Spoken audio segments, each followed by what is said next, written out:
A large number of highly radioactive isotopes released by the destruction of the Fukushima Daiichi nuclear power plant grossly contaminated the Japanese mainland.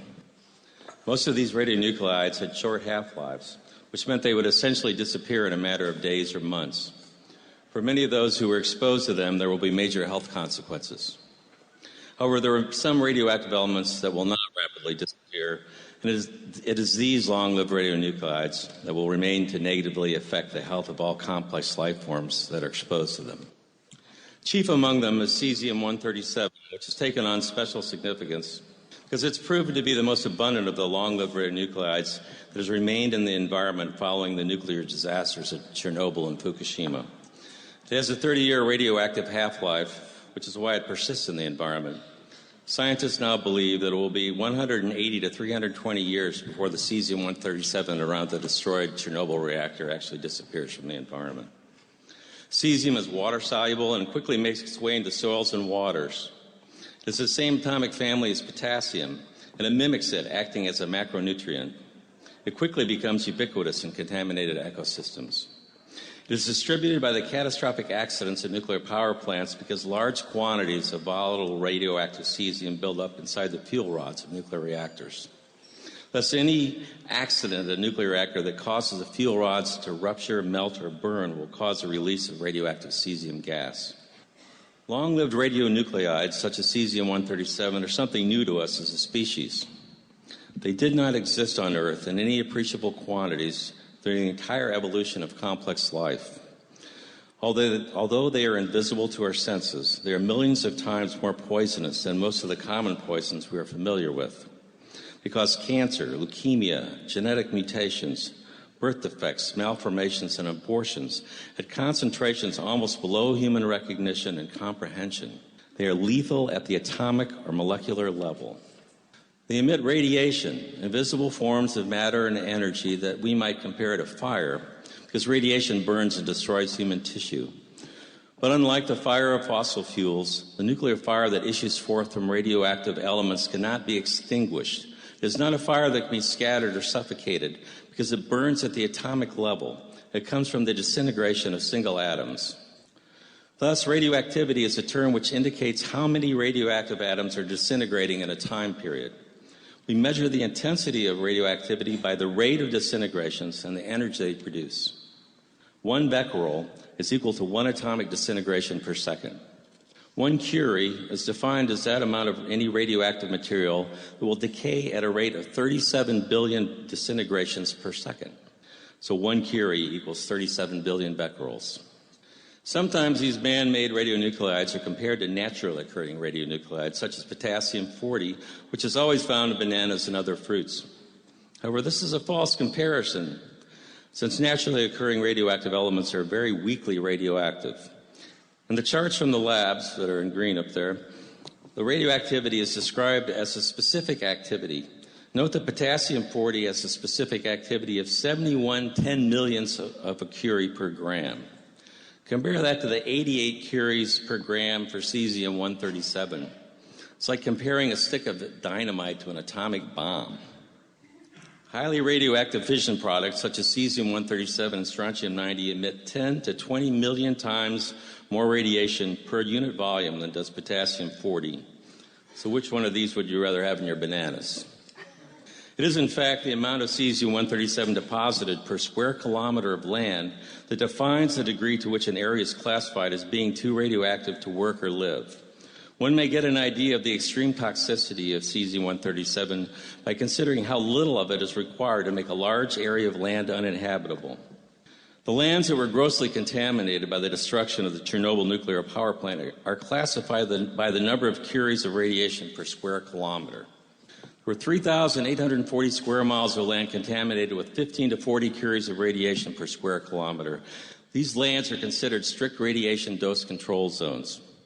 The 1,100 square mile uninhabitable exclusion zone that surrounds a destroyed Chernobyl reactor has greater than 40 curies of radioactivity per square kilometer. For those more familiar with square miles, that would be 104 curies per square mile. Consider again that 1 gram of Cesium-137 has 88 curies of radioactivity. Thus, as little as 1/3 of a gram of Cesium-137 made into microparticles, distributed as a smoke or gas over an area of 1 square kilometer will make that square kilometer uninhabitable. Less than 2 grams of Cesium-137, a piece smaller than an American dime, if made into microparticles and evenly distributed over as a radioactive gas over an area of 1 square mile, will turn that square mile into an uninhabitable radioactive exclusion zone. Central Park in New York City can be made uninhabitable by 2 grams of microparticles of Cesium-137. Hard to believe, isn't it? Remember, these nuclear poisons are lethal at the atomic level. There are as many atoms in 1 gram of Cesium-137 as there are grains of sand on all the beaches of the world. That's 10 to 21 atoms, 10 to the 21st power.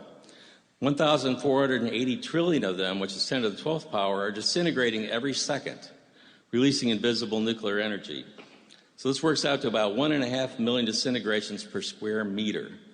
I included an extra slide just to note the immense inventories of Cesium-137, 150 million curies that are located in the nearby spent fuel pool at Indian Point Nuclear Power Plant, which is about 40 miles from here by road, and less than that as the radioactive cloud flies. Many of the 104 U.S. commercial nuclear reactors and power plants have more than 100 million curies of Cesium-137 in their spent fuel pools. This is many times more than the spent pools at Fukushima. So now that we have some idea of the extreme toxicity of Cesium-137, let's look at the extent of the contamination of the Japanese mainland. It's now known that the reactors 1, 2, and 3 at Fukushima Daiichi all melted down and melted through the seal reactor vessels within a few days following the earthquake and tsunami of March 11th, 2011. This was not made public by either TEPCO or the Japanese government for 2 months. The greatest amounts of highly radioactive gases were released shortly after the meltdowns, and 80% of this gas released by the reactors is believed to have traveled away from Japan over the Pacific. However, the remaining 20% was dispersed over the Japanese mainland. On March 11th, the U.S. National Nuclear Security Administration offered the use of its NA-42 aerial measuring system to the Japanese and U.S. governments. The National Atmospheric Release Advisory Center of the Lawrence Livermore Lab stood up to provide atmospheric modeling projections. The next 2 slides were produced by Lawrence Livermore and were presumably given to the Japanese government. On March 14th, the easterly winds which had been blowing the highly radioactive gases and aerosols coming from Fukushima out to sea shifted and pushed the radioactive plume back over the Japanese mainland. You can see the progression. The red indicates the radioactive plume. Note that the images indicate that the plume first went south over Tokyo and then reversed and went north as the wind changed. All the areas where the radioactive gases passed were contaminated. However, the heaviest contamination occurred where where it rained out. And this accounts for the patchy deposition of the radioactive fallout. 8 months after the disaster, the Japanese Science Ministry released this map. That's the one with it would be on your right, which shows that 11,580 square miles, which is 30,000 square kilometers, which represents 13% of the Japanese mainland, have been contaminated with long-lived radioactive cesium. Note that the official map does not note any Cesium-137 contamination in the Tokyo metropolitan area, unlike an unofficial survey done about the same time by Professor Yukio Hayakawa of Gunma University. Given the fact that the Japanese government and TEPCO denied for 2 months that any meltdowns that had occurred at Fukushima, one must look at all official data with a healthy degree of skepticism. 4,500 square miles, or earlier today we heard 7,700 square miles, which is an area larger than the size of Connecticut, was found to have radiation levels that exceeded Japan's previously allowable exposure rate of 1 millisievert per year. Rather than evacuate this area, Japan chose to raise its acceptable radiation exposure rate by 20 times, from 1 millisievert to 20 millisieverts per year. However, approximately 300 square miles adjacent to the destroyed Fukushima reactors were so contaminated they were declared uninhabitable. 159,000 Japanese were evicted from this radioactive exclusion zone, lost their homes, property, and businesses, and most have received only a small compensation to cover the costs of their living as evacuees. Note here that the criteria used for evacuation is the millisievert. It's not a measured quantity of radiation per unit area that I've described, such as the Curie or Becquerel. Rather, the sievert is a calculated quantity. It's calculated to represent the biological effects of ionizing radiation. In other words, the millisievert is a derived number based on the mathematical models which are used to convert the absorbed dose to effective dose. So what is the increased health risk to Japanese based upon their exposure to 20 millisieverts per year? Let's examine the figures constructed on the basis of data published by the National Academy of Sciences. It was provided to me by Ian Gard. The vertical y-axis is calibrated to the number of cancer cases per 100,000 age peers. And the horizontal x-axis depicts the age of the population beginning at 0 years and moving towards old age. Examine the allegedly safe dose of 20 millisieverts per year. As a result of this exposure, there will be about 1,000 additional cases of cancer in female infants and 500 cases of cancer in infant boys per 100,000 in their age groups. There will be an additional 100 cases of cancer in 30-year-old males in their age groups. Now, notice that children, especially girls, are at most risk from radiation-induced cancer.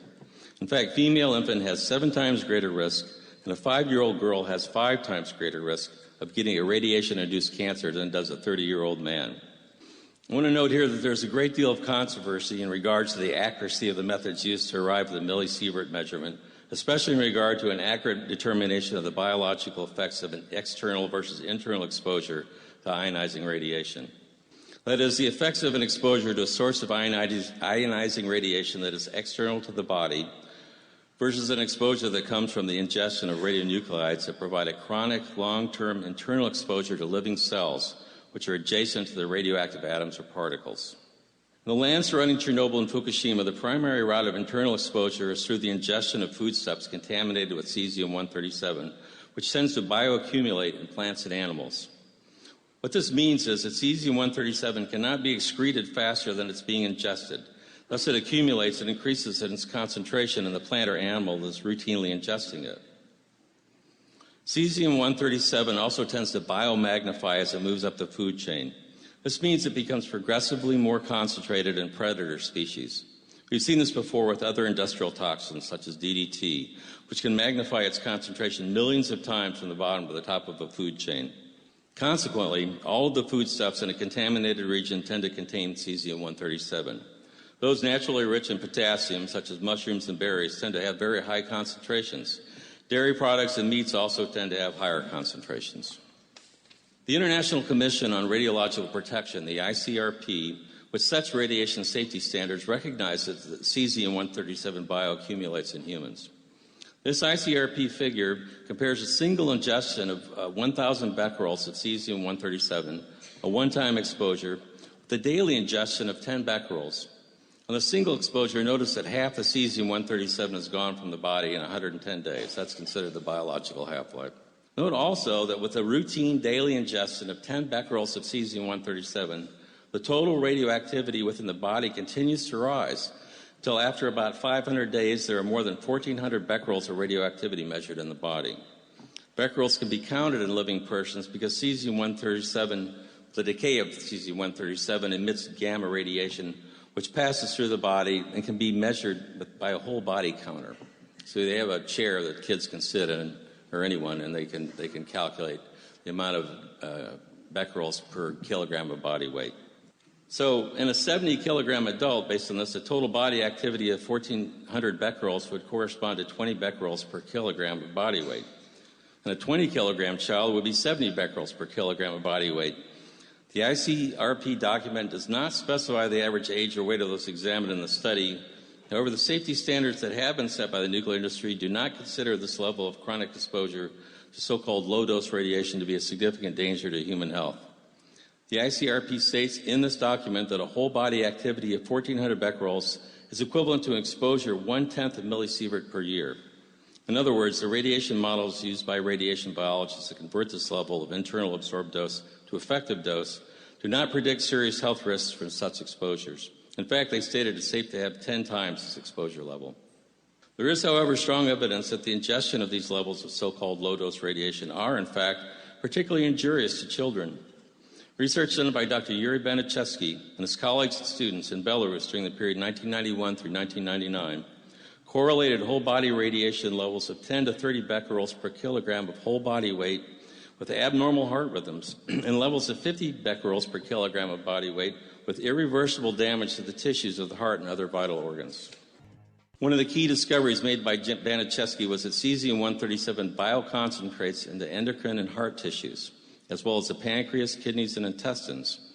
This goes completely against one of the primary assumptions used by the ICRP to calculate effective dose as measured by millisieverts, that cesium-137 is uniformly distributed in human tissues. Let me restate that the current ICRP methodology is to assume that the absorbed dose is uniformly distributed in human tissues. This is, in fact, not the case. This table, taken from Baniszewski's chronic cesium-137 incorporation in children's organs, compares the radioactivity measured in 13 organs of 6 infants. Very high specific activity, that is, levels of radioactivity, often 10 times higher than in other organs and tissues, were found in the pancreas, thyroid, adrenal glands, heart, and intestinal walls. Baniszewski summarized his 9 years of research in the study entitled Radioactive Cesium in the Heart. With the help of friends, I just finished editing a new Russian-English translation of this work. It was never previously translated, in large part because shortly after Dr. Baniszewski presented it to the Parliament and the President of Belarus, he was summarily arrested and imprisoned. Government agents entered the medical institute which he directed and destroyed his archived slides and samples. After he was released from prison, he was held under house arrest. It was during this time that he actually wrote the study.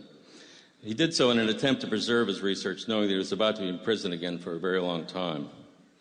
Just as Soviet physicians were forbidden to diagnose a radiation-related illness following Chernobyl, the Belarusian government acted to suppress the work of Baniszewski, who had been protesting government efforts to resettle people back into land badly contaminated with cesium-137.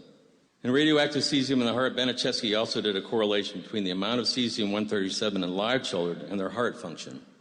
He worked with the Belrad Institute, which conducted more than 100,000 whole body counts on Belarusian children, measuring the amounts of internally ingested cesium-137 in each child. There were so many contaminated children in Belarus that it was difficult to find any with 0 becquerels per kilogram. However, only those with less than 10 becquerels per kilogram of body weight had normal electrocardiograms. 35% of the children with 11 to 37 becquerels per kilogram had normal ECGs. 20% of children with 37 to 74 becquerels per kilogram had normal ECGs, and only 11% of those with 74 to 100 becquerels per kilogram had normal ECGs. This slide, which shows the average results from hundreds of autopsies done during 1997, is also taken from radioactive cesium in the heart. Notice a very high concentration of cesium-137 in the thyroid gland. While we generally worry about radioactive iodine concentrating in the thyroid, Baniszewski's work shows us that cesium-137 is likely to play a major role in thyroid cancer, too. I want to point out again that the currently accepted medical and legal understanding of cesium-137 is that it is, quote, distributed fairly uniformly, unquote, in human tissues. I copied the webpage from the U.S. EPA website from which this quote is taken. Clearly, the autopsy human tissues samples analyzed by Baniszewski show that this is not the case. This new understanding needs to be incorporated into the way we understand how internally ingested radionuclides act upon the human body. 2 million people in Belarus live on land severely contaminated by cesium-137. Most of the children that live there are not considered to be healthy, although they were before the nuclear power plant at Chernobyl exploded.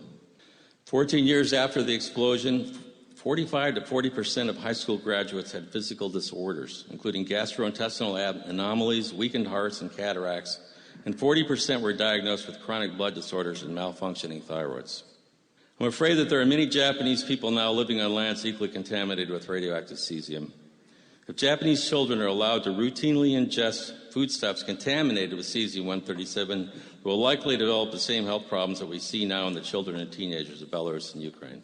Thus, it's very important that we recognize the danger posed to children by the routine ingestion of contaminated food with cesium-137, wherever they might live. It's also important to prevent further nuclear disasters which release these fiendishly toxic poisons into the global ecosystems. Given the immense amounts of long-lived radionuclides which exist at every nuclear power plant, this is an urgent task. I hope I've made it clear that long-lived radionuclides produced by nuclear power plants are neither safe nor clean. Would suggest that it's a very bad idea to manufacture these nuclear poisons to try to make electricity, that it's past time we stop manufacturing them and try to manage those which we have already created, which must be isolated from the ecosystems for at least 100,000 years.